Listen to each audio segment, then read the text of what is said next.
This is Ready to Read with Leah, reading Pete the Cat's Got Class by James Dean. It's math time, says Pete's teacher, Mr. G.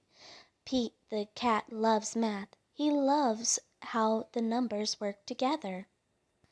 If I add 3 red blocks and 4 yellow blocks together, how many blocks would we have in all?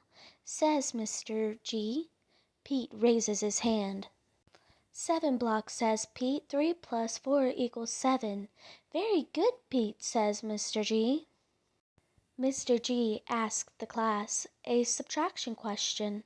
If I take 2 blocks away from 7 blocks, how many blocks will be left? Pete raises his hand, but the teacher calls on Tom. 9, says Tom. Pete feels bad for Tom. Tom is super smart. He can name all the dinosaurs. He just has trouble with math. Pete has an idea. He will help Tom become awesome at math. Helping is so cool. On the bus home from school, Pete sits next to Tom. Do you want to come over to play? Tom asks. I got some cool new race cars for my birthday. Awesome, says Pete. We can do our math homework and then can race the cars. I hate math, says Tom. You don't hate math, Peter tells Tom. You just don't love it yet. Pete sets up some blocks. If I add 5 blue blocks and 3 orange blocks together, how many blocks will I have in all? This is boring, says Tom. Can't we play with my race cars? This gives Pete a great idea. Sure we can, he says.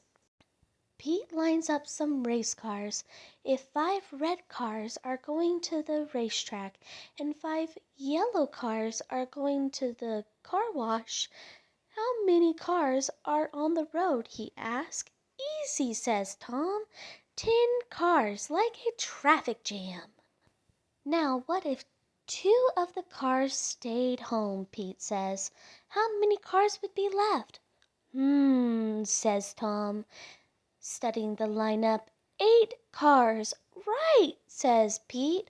See, I told you that math is awesome. Pete quizzes Tom on one math problem after the next.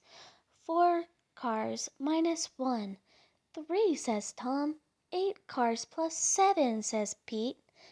15, says Tom. I can't believe it. I'm doing math. I'm loving it. Pete and Tom do their homework. Let me know if you need my help, says Pete. Thanks, says Tom, but I know what I am doing now. The next day, Pete hands in his math homework. Tom does too. After lunch, the teacher passes back their assignment. Pete and Tom each got one wrong. I'd like to see you two after class, Mr. G says. You both know not to copy someone else's homework, says Mr. G. We didn't copy, says Pete. You both got the exact same answer wrong, Mr. G tells them. How can we prove that we got the same answers on our own, says Tom. I know, Pete tells him. Bring your race cars to school tomorrow. Why? Tom asks. You'll see, says Pete with a smile. Give Tom a math problem, Pete says. Any math problem? I'll get it right, says Tom, without Pete's help. Mr. G gives Tom one math problem after the other, and Tom uses the race cars to get all the answers right. Wow, says Mr. G. I'm impressed. Pete helped me by making math fun, Tom says. I think that's something we can all learn from Pete, Mr. G says. Take it from Pete, math is neat. Please stop this video to help Pete find his way through the maze. And see you next time on our next adventure